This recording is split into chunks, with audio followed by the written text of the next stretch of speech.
weather and things, but actually it adds to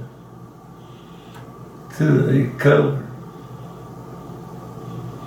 So that's a Civil War battle scene? Mm-hmm.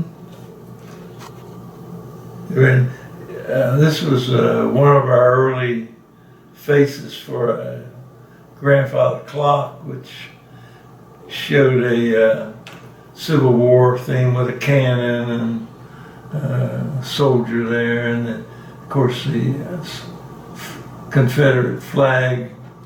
And I believe he had it in the clock for a while, but caused a little too much controversy.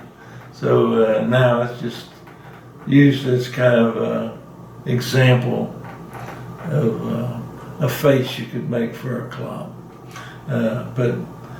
And this was, everything was drawn. This is all hand done, the lettering, the numbers, and everything. 1998, we finally found one with a number on it. So that one's mounted on a piece of tin or something? Hmm? It's mounted on tin? Yeah, it's glued on to tin, which is all rusty. Rusty tin.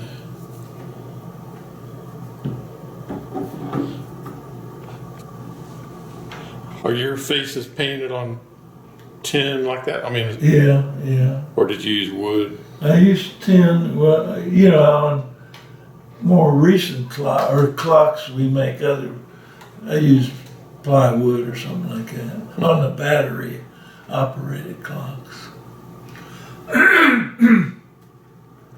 That all for that one?